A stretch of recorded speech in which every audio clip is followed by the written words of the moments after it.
Saudara-saudara, bangsa yang besar adalah bangsa yang menghargai jasa pahlawannya. Merdeka!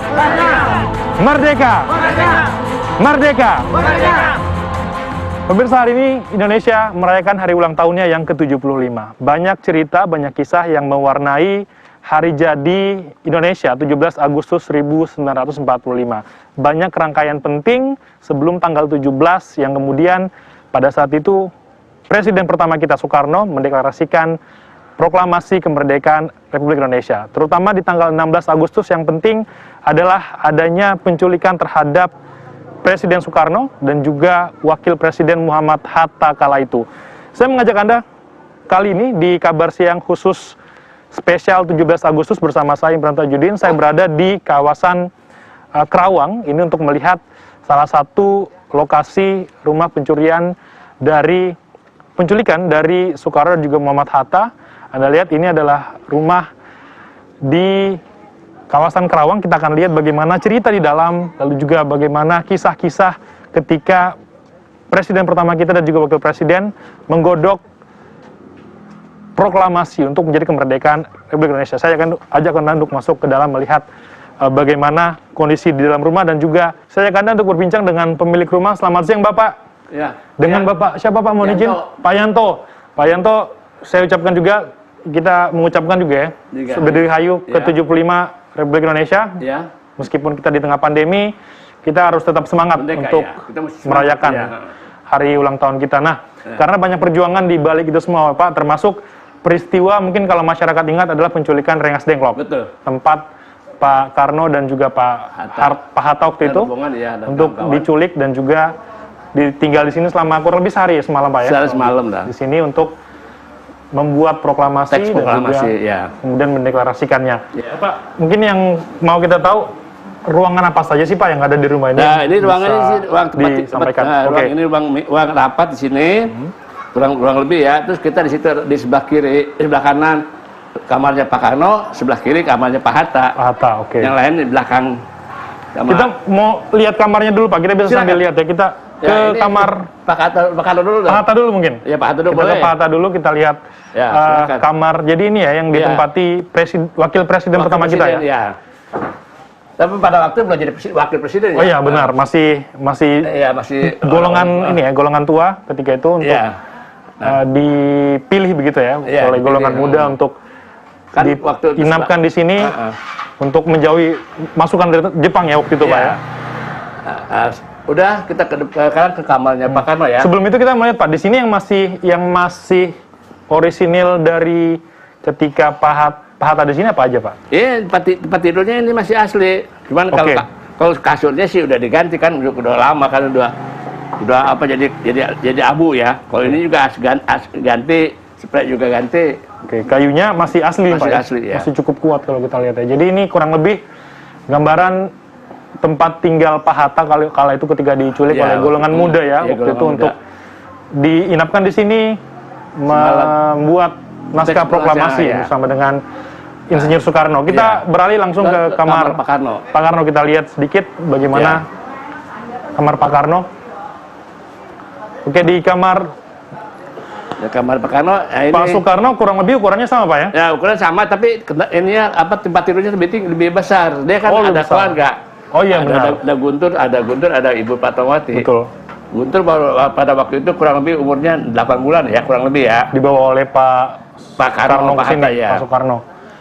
Nah, dia di sini tempatnya sama juga asli, teman kasur sama kelambunya udah diganti. Oke, jadi memang tempat tidur adalah yang paling ini ya, masih tahan sampai sekarang Pak ya? Iya. Saya lihat banyak foto-foto nih Pak. Itu kan foto tamu aja. Oh, foto tamu ya? Nah, oke. Ada yang dari Goes, ada dari orang-orang yang kemari aja.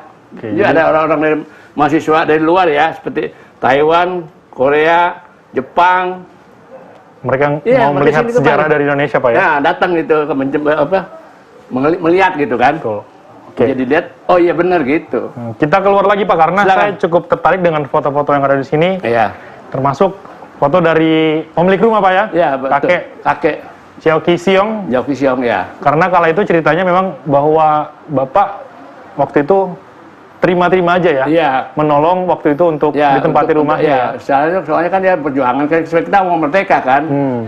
Jadi kita udah capek Pak. Mungkin jadi bapak kita, jadi kakeknya udah capek kali ya berjuang gitu kan. Akhirnya belum merdeka gitu kan. Tapi foto yang paling mungkin menarik di sini mana Pak? Ada nggak Pak foto yang kira-kira yang paling menarik? Ya ini Pak ya? Iya, ini Pak. Ini juga menarik juga. Ini kan apa ceritanya nih Pak? Ini ceritanya waktu kita banjir 63. Oke. Ibu Fatmawati waktu itu sudah jadi Ibu Presiden ya. Iya. Nah, kita menjenguk gitu kan. Kita kebanjiran. Nah, ini kakek saya, Bupati itu Bupati Kerawang. Ini adalah Pak Jiao Kisiong. Oke. Nah, kalau ini juga menarik juga karena di sini ada kata-kata Pak Singgi sebentar berpose dengan saudara Singgi, Dr. Anu Singgi ya, penculik saya dan almarhum Bung Karno 30 tahun yang lalu ke Rengas Dengklok. Satu sumbangan yang merupakan satu jasa besar bagi terjadinya proklamasi kemerdekaan bangsa dan rakyat Indonesia. Itu kan sebagai kebanggaan. 30 tahun berarti tahun 75 kurang lebih Pak. Kurang lebih 74 ya. 74 75 ya. 74. Oke. Jadi itu adalah cerita-cerita ini Pak. Tapi ini kan jadi bangunan sejarah Pak ya. Iya. Jadi cerita yang tidak bisa terpisahkan, penculikan Rengas Dengklok yang bahkan di sekolah-sekolah masih diajarkan sampai sekarang untuk di pelajaran sejarah. Karena kan banyak versi akhirnya ini dirumuskan di sini lalu juga dideklarasikan di sini karena kan kalau tidak salah di Tugu di depan itu pos 16 Agustus ya kalau tidak 16 Agustus kita udah pasang bendera. Ya. Nah, itu benar. Kita pulang di sini terus dia merdeka gitu kan biasa kan itu pasang bendera. Malah kita juga situ kan banyak orang-orang veteran. Iya.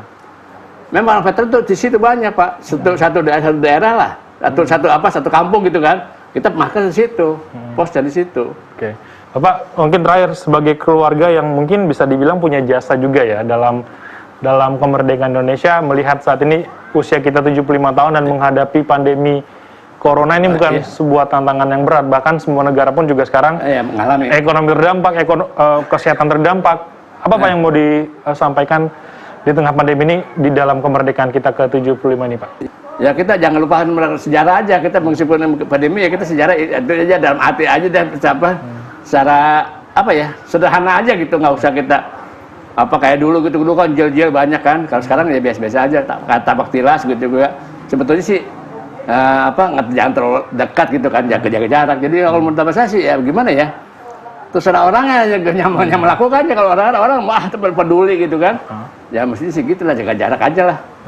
Tapi tetap tidak boleh kehilangan semangat di kemerdekaan, tapi tetap dengan semangat, kita mesti protokol kesehatan. Iya. Kurang lebih itu pemirsa gambaran sedikit peristiwa Rengas Dengklok, lokasi dari penculikan Presiden pertama kita, Insinyur Soekarno pertama dengan Muhammad Hatta. Rumahnya tadi kita sudah lihat bagaimana kamarnya. Lalu dengan ukuran bangunan yang sudah seabad Pak ya? Seabad ini, bagaimana cara penanganannya? Apakah dari pihak pemerintahan sendiri ada upaya untuk kemudian tetap menjaga warisan budaya seperti ini? Nanti kita akan bahas usai jeda dan juga bagaimana tanggapan masyarakat yang datang ke sini. Kita lihat nanti ada masyarakat beberapa yang kita tanyai mengenai rumah penculikan dari Pak Karno dan juga Pak Hatta di kawasan Rengas Dengklok di Kerawang. Usai jeda tetaplah bersama kami di Kabar Siang di Lokasi.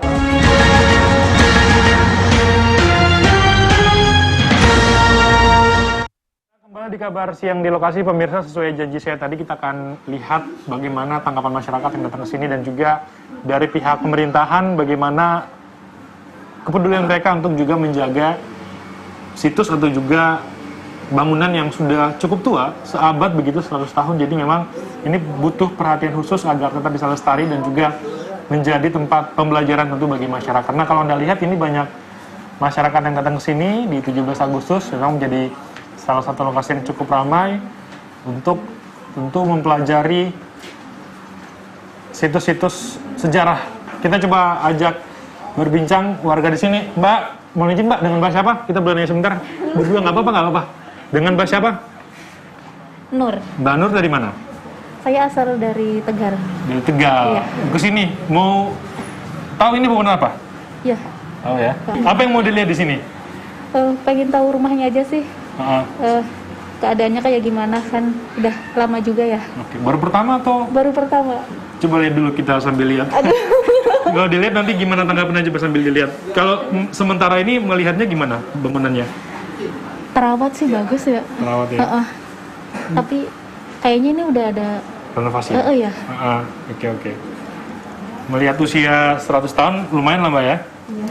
Baik, terima kasih Mbak, makasih. Iya. Arif, selamat menikmati ya, selamat lihat-lihat karena baru pertama kali mau mempelajari juga dan tahu bahwa ini adalah lokasi penculikan dari golongan muda kala itu terhadap Presiden pertama Insinyur Soekarno dan juga Wakil Presiden Muhammad Hatta.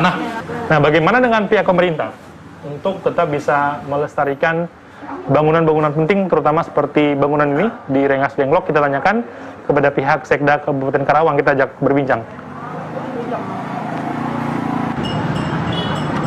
Kita bergeser sedikit dari rumah penculikan Presiden pertama Soekarno dan juga Wakil Presiden Muhammad Hatta kala itu. Ini adalah Tugu Kebulatan Tekad, berada tidak jauh dari rumah tersebut, dan ini tidak bisa dipisahkan tentu dengan proses kemerdekaan 17 Agustus, karena disinilah para pemuda-pemuda golongan muda begitu yang kemudian meminta agar Presiden pertama yaitu Bung Karno dan juga Bung Hatta untuk mendeklarasikan kemerdekaan kala itu. Nah, saya ajak Sekretaris Daerah Kabupaten Karawang, Kang Acep. Kang Acep bergabung bersama saya. Siap, Kang Irap.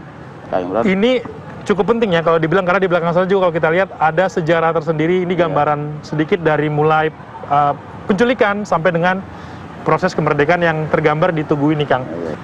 Jadi gini ya, kalau kita lihat ada beberapa pertanyaan. Kenapa Bung Karno harus dibawa ke Rengas Dengklok? Kenapa harus segera di Rengas Dengklok? Ahmad Subarjo itu merupakan asistennya Laksamana Maida. Dan tentunya banyak informasi-informasi tentang setelah Bung Karno ya dengan Bung Hatta. Nah, salah satunya ya mungkin juga ada bocoran-bocoran bagaimana skenario Jepang akan mempengaruhi Bung Karno. Jadi sehingga para pemuda tanpa kita menghilangkan andil para pejuang yang lain, tapi pada waktu itu para putra Karawang, Ahmad Subarjo yang dibantu oleh Wali Kota Jakarta pada waktu itu Dahlan Abdullah, ya. Dahlan Abdullah kemudian menyiapkan skenarionya ke Karawang, ke Rengas Dengklok. Dan Rengas Dengklok itu merupakan markas peta, ya, markas tentara pembela tanah air. Dan itu yang meminta ke beliau meyakinkan Bung Karno bahwa merdeka itu harus hari Jumat, harus besok hari. Kemudian Bung Karno, Bung Hatta, inilah, nih di sini tempatnya, di markas peta ini. Beliau bertiga, Bung Karno, Bung Hatta, Ahmad Subarjo, itu diskusi, bahkan memperlihatkan naskah teks proklamasi yang sudah diketik, yang dibawa dari Jakarta, ya, oleh Sayuti Malik. Di sini kemudian ada ceretan-ceretannya oleh Bung Karno dan Ahmad Subarjo meyakinkan bahwa siapa yang tanggung jawab nanti memproklamasikan negeri ini. Kata Pak Ahmad Subarjo, saya yang tanggung jawab menyiapkannya.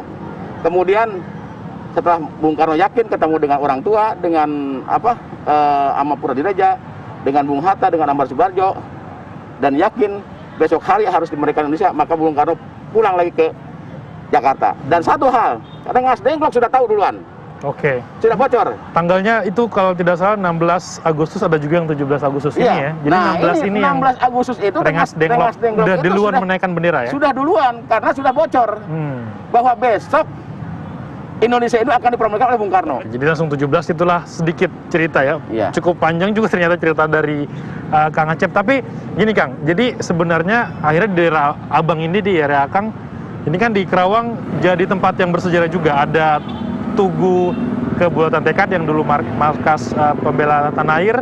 Ada juga situs rumah penculikan itu.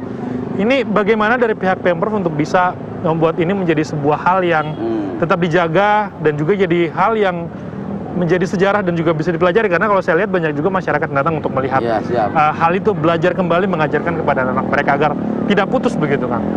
Ya, nanti sebenarnya kita sudah buat master plan ya, master plan untuk Rengas Dengklok ini.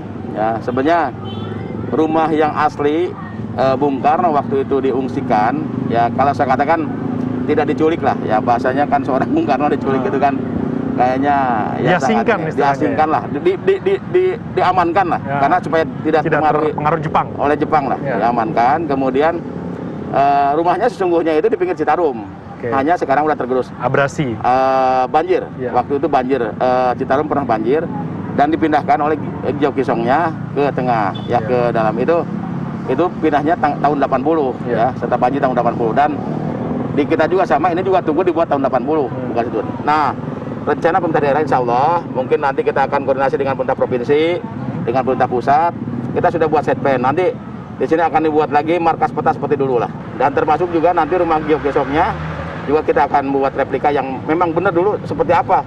Karena masih ada catatan-catatan dari pelaku sejarah. Oh, rumahnya harus seperti ini kita sudah siapkan. Oke, Kang, ini kita sambil jalan sedikit mungkin terakhir, karena dari sini mungkin jadi tolak, kemudian jadi tempat yang menjadi sejarah dan membuat akhirnya kita merdeka seluruh Indonesia. Iya, Nah, ini siap. kita di tahun ke-75, di tengah masa pandemi, Kang. Kita tidak bisa menghilangkan bahwa saat ini kita sedang dalam masa yang berat ya. Siap. Semangat apa yang bisa disampaikan kembali dari Kerawang ya? Karena dari Kerawang ini kembali juga ada semangat apa yang mau disampaikan di tahun ke-75 kita nih, Kang? Oke ya, gini. Pertama, kalau melihat ya tidak terlalu muncul namanya Ahmad Subarjo, tidak terlalu muncul namanya Amapura Direja, tidak terlalu muncul namanya Mas Oding Sutadipura atau Haji Endang. Itu ada satu nilai-nilai keikhlasan. Bagaimana para pejuang dulu itu ikhlas, ya, memerdekakan, mempersiapkan kemerdekaan ini ikhlas, ya, nilai-nilai keikhlasan, ketulusan. Dan kedua ada nilai-nilai benar semangat kejuangan. Ini negara harus dimerdekakan. Sama sekarang ketika COVID harus selesai. Ya, pada masa pandemi COVID harus selesai. Kita harus lawan COVID ini. Ya, itu seperti itu. Baik, terima kasih Kang Acep, Sekretaris Daerah Kabupaten Karawang atas informasinya. Pemirsa, itu sekian kabar siang di lokasi hari ini spesial 17 Agustus mengenai sejarah sedikit. Tadi kita sudah lihat dari rumah awal lokasi pengasingan Bung Karno dari Bung Hatta, lalu juga di sini adalah markas peta di Monumen Kebulatan, sedikit cerita yang tentu membuat kita semangat untuk menghadapi pandemi di hari ulang tahun kita ke-75, Republik Indonesia ke-75. Merdeka. Sekian kabar siang di lokasi hari ini. Rekan kami di studio akan kembali saat lagi, tetaplah bersama kami di Kabar Siang.